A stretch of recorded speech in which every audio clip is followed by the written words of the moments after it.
Peter Pan, de James M. Barrie, tradução Silvia Antunha, editora Ciranda Cultural. Capítulo 1. Peter aparece do nada. Todas as crianças crescem, todas menos uma. Elas logo ficam sabendo que vão crescer. E foi assim que a Wendy soube disso. Um dia, quando tinha 2 anos de idade, ela estava brincando no jardim, e então colheu outra florzinha, e levou-a correndo para a mãe. Acho que ela deve ter parecido muito graciosa, pois a senhorita Darling colocou a mão no coração e exclamou: "Ah, por que você não pode ficar assim para sempre?" Foi só isso que se passou entre elas sobre esse assunto. Mas daí em diante, Wendy ficou sabendo que deveria crescer. Você sempre sabe disso depois que faz 2 anos. 2 é o começo do fim. É certo que a família morava na casa de número 14 da rua. E até a chegada de Wendy, a mãe era a pessoa mais importante daquele lugar. Ela era uma mulher adorável, com uma mente romântica e uma expressão doce e sorridente no rosto. Sua mente sonhadora era como aquelas caixinhas, uma dentro das outras, que vêm do misterioso Oriente. Não importa quantos sejam retiradas, sempre aparecerá mais uma. E a expressão doce e sorridente em seu rosto guardava um beijo que Wendy jamais conseguia ganhar, embora sempre estivesse ali, perfeitamente visível na covinha, no canto direito. A maneira como o Sr. Darling conquistou-a foi assim. Os muito cavalheiros que foram garotos quando ela era menina descobriram simultaneamente que a amavam e correram todos para a casa dela para lhe pedir em casamento, exceto o Sr. Darling, que pegou um táxi e chegou primeiro. Então, ele ficou com ela. Ele conseguiu tudo dela, exceto a caixinha mais íntima e o beijo. Ele jamais soube da caixinha e, com o tempo, desistiu de tentar o beijo. Wendy achava que Napoleão poderia ter conseguido, mas só posso imaginá-lo tentando fazer isso, para depois sair bater na porta enfurecido. O Sr. Darling costumava se gabar para Wendy de que sua mãe não apenas o amava, mas o respeitava. Ele era um desses profundos conhecedores de ações e participações comerciais. É claro que ninguém nunca soube isso ao certo, mas ele parecia realmente saber, tanto que frequentemente dizia que as ações estavam em alta e que as ações estavam em baixa, de uma forma que faria qualquer mulher o respeitar. A senhora Darling se casou de branco e, a princípio, anotava seus gastos meticulosamente, quase com alegria, como se fosse diversão. Nem mesmo um broto de couve de Bruxelas ficava faltando. Mas aos poucos, couve-flores inteiras sumiram. Em vez delas, começaram a aparecer desenhos de bebês sem rostos. Ela os rabiscava quando deveria estar fazendo as contas. Eles eram os palpites da senhorita Darling. Wendy veio primeiro, em seguida João e depois Miguel. Por uma semana ou 2 depois que Wendy chegou, havia dúvidas se eles teriam condição de sustentá-la, já que ela seria outra boca para alimentar. O Sr. Darling sentia-se incrivelmente orgulhoso dela. Porém, ele era um homem muito honrado. Sentava-se na beira da cama da Sra. Darling, segurando a mão dela e calculava as despesas enquanto ele olhava ela implorando. Ela queria arriscar a qualquer custo, mas esse não era o jeito dele. O jeito dele era colocar tudo na ponta do lápis e num pedaço de papel. E se ela o confundisse com sugestões, ele tinha que começar tudo de novo. "Agora não interrompa", ele suplicava a ela. "Eu tenho aqui 1,17 libras, mais 2,06 no escritório. Se cortar o meu café no serviço, talvez economize 10 shillings. Então, consigo 2, 9 e 6.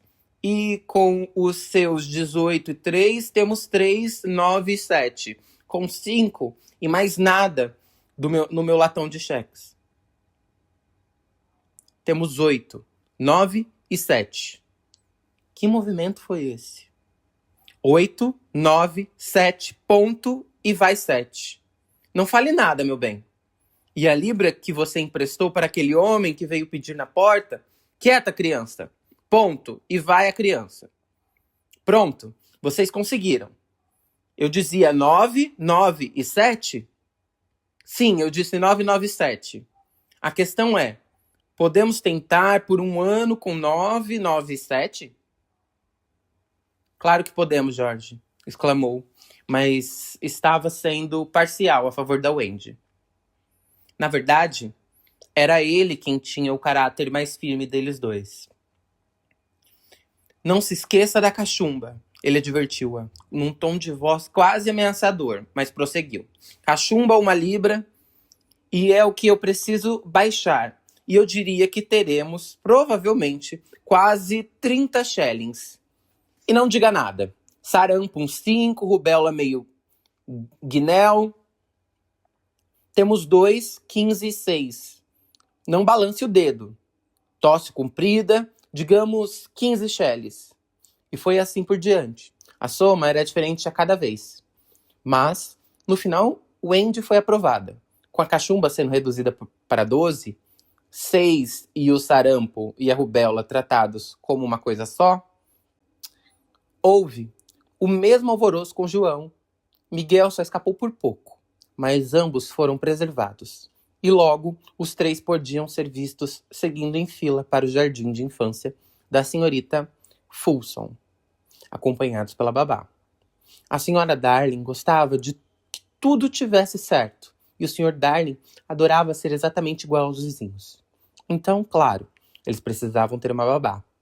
Como eram pobres, devido à quantidade de leite que as crianças tomavam, essa babá seria uma cachorra emproada, da raça Terra Nova, chamada Naná, que não pertencia a ninguém em particular, até os Darlings a contratassem. A cachorra, entretanto, sempre considerou as crianças importantes. Os Darlings haviam se familiarizado com ela em Gardens, onde Naná passava a maior parte do tempo livre espiando os carrinhos de bebê. E era muito odiada por babás descuidadas, que ela seguia até suas casas e que reclamavam dela para suas patroas. Ela provou ser um verdadeiro tesouro de babá. Era muito meticulosa quanto ao horário do banho e acordava a qualquer hora da noite, se um dos pequenos, aos seus cuidados, esboçassem o menor choro. Melhor que a casinha dela ficava dentro do quarto das crianças. Ela tinha um faro especial para saber quando uma tosse era algo que inspirava cuidados e quando precisava de um pé de meia ao redor da garganta. Até os seus últimos dias, ela acreditava piamente em remédios antiquados, como folhas, e fazia sons de desprezo a respeito de toda essa conversa moderna sobre germes e coisas assim. Era uma lição de compostura vê-la escoltando as crianças para a escola, andando calmamente ao lado delas, quando se comportava bem, e colocando-as de volta na linha, caso se afastassem. Nos dias de fute de João, na Inglaterra, o futebol era chamado apenas de fute, ela jamais esquecia do polové dele e geralmente levava um guarda-chuva na boca para proteger caso chovesse. Existia uma sala no porão da escola da senhorita Folsom, onde as babás esperavam. Elas sentavam-se em bancos enquanto Naná ficava no chão. Mas essa era a única diferença. Elas demonstravam ignorá-la, como se não se passasse de um ser de status social inferior, enquanto Naná desprezava a conversa leviana delas.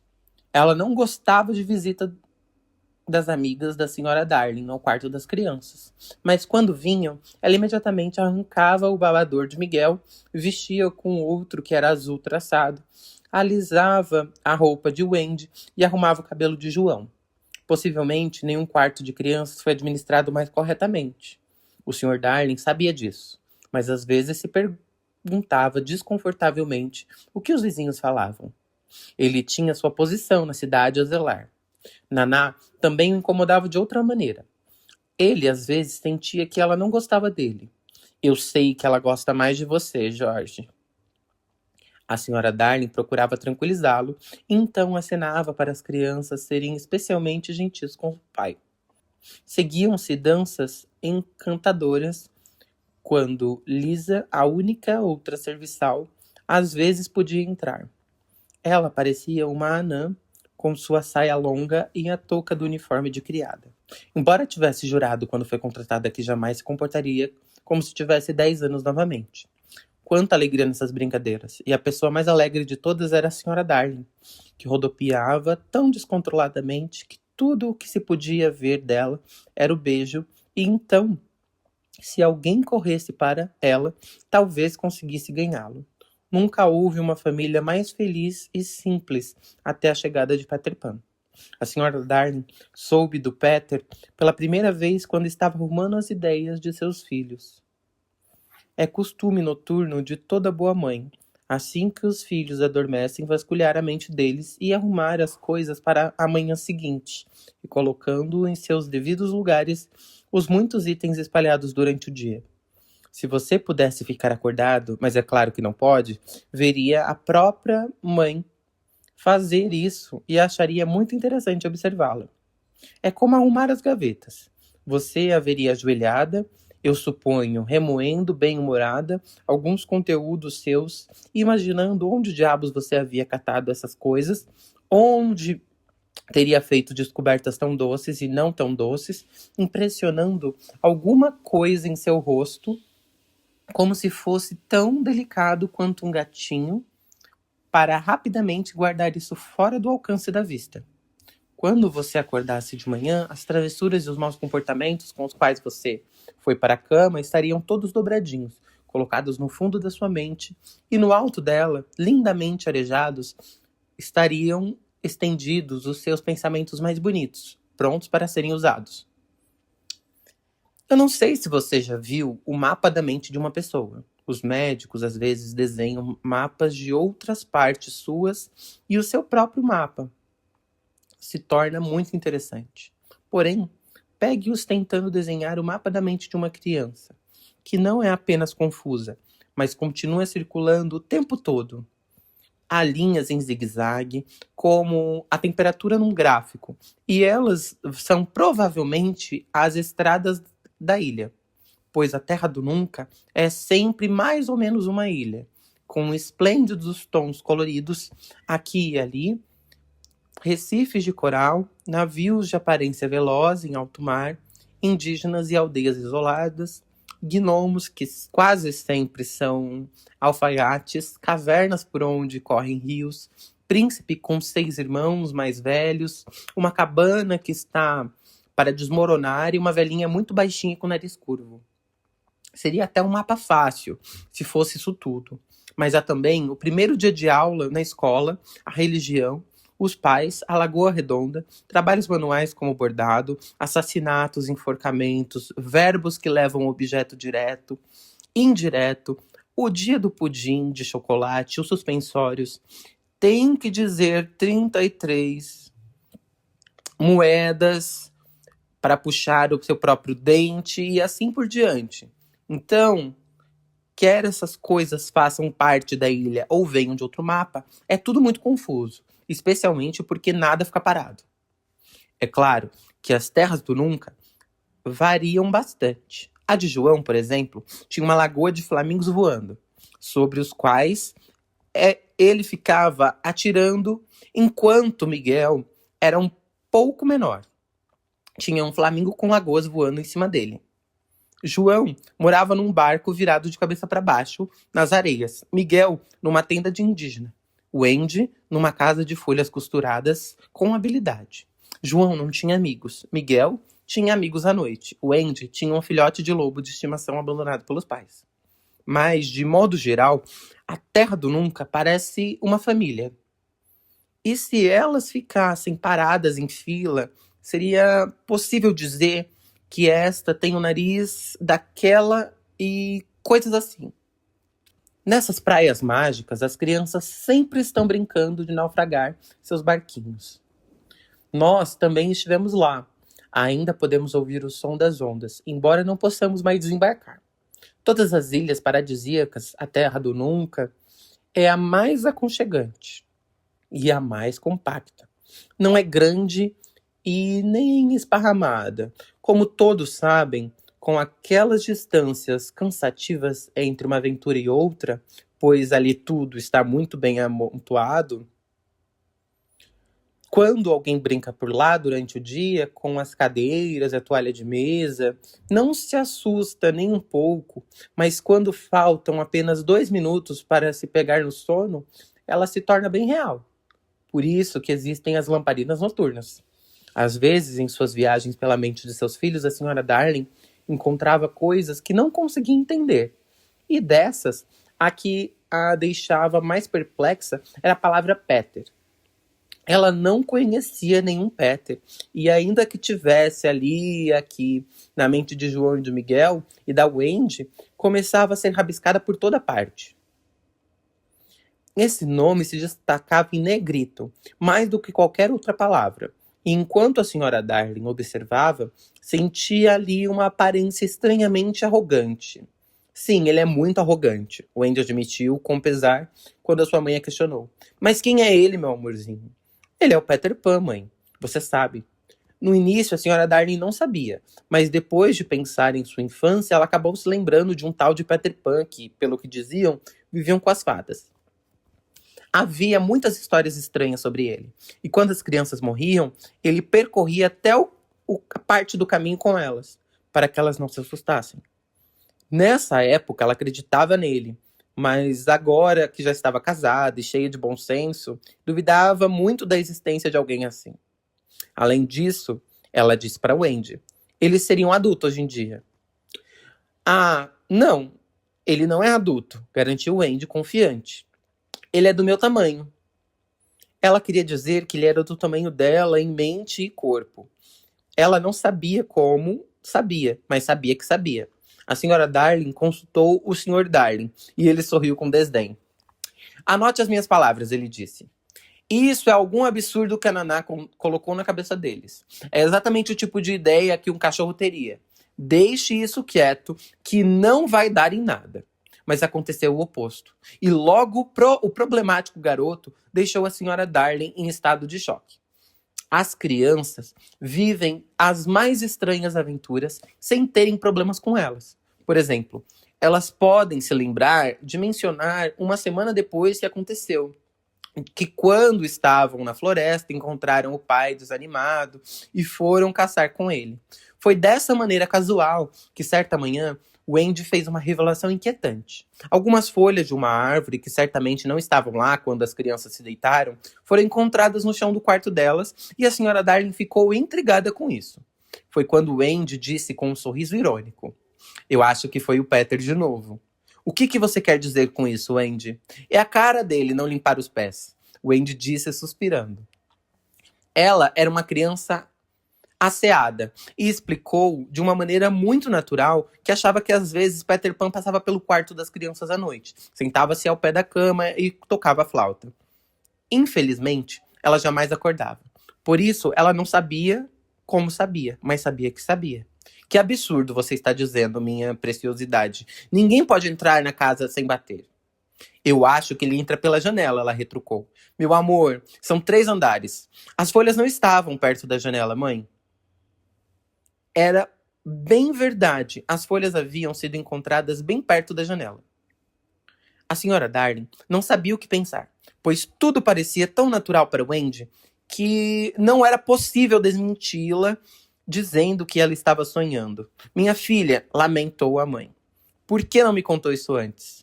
Esqueci, respondeu Wendy distraída, pois estava com pressa para tomar café da manhã. Bem, certamente ela deveria ter sonhado. No entanto, lá estavam as folhas. A senhora Darling examinou-as com todo cuidado. Eram esqueletos de folhas secas, mas ela tinha certeza de que não vinham de nenhuma árvore que existisse na Inglaterra. Ela se arrastou pelo chão, examinando-a com uma vela, para ver se encontrava marcas de pés de algum estranho. Sacudiu o atiçador de brasas da chaminé e bateu nas paredes. Baixou uma fita métrica na janela até a calçada. Era uma queda de um pouco mais de 9 metros, sem nenhuma canaleta para alguém subir. Com certeza o Andy estaria sonhando. Mas o Andy não estivera sonhando, como mostrou a noite seguinte. A noite em que se pôde dizer que começaram as extraordinárias aventuras dessas crianças. Estamos falando da noite em que todas as crianças foram mais uma vez para a cama. Acontece que essa era a noite de folga da Naná, e a senhora Darling deu banho e cantou para seus filhos, até que um a um eles soltaram a mão dela e se afastaram para a terra do sono. Todos pareciam tão protegidos e tão bem aconchegados que ela sorriu de seus temores e sentou-se tranquilamente junto ao fogo para costurar. Era um presente para Miguel, que nesse aniversário passaria a usar camisas.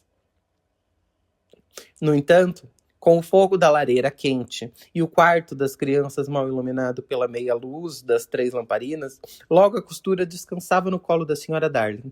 Então, sua cabeça pendeu para o lado e ela adormeceu graciosamente.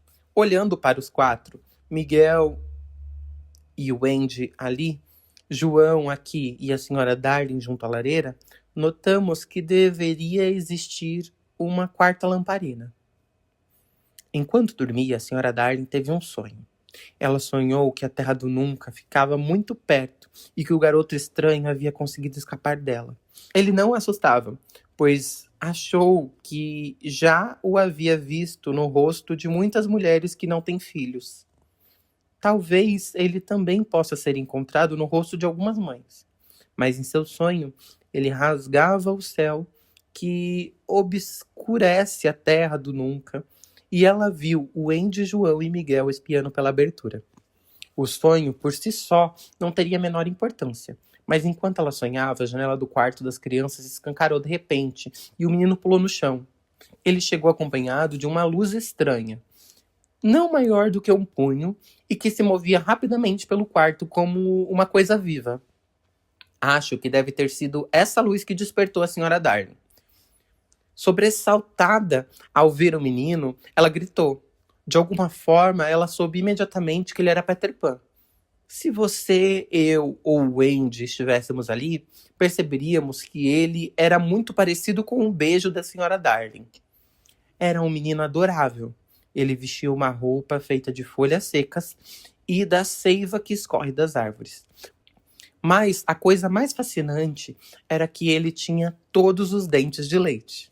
Quando viu que ela era adulta, ele arregalou as pequenas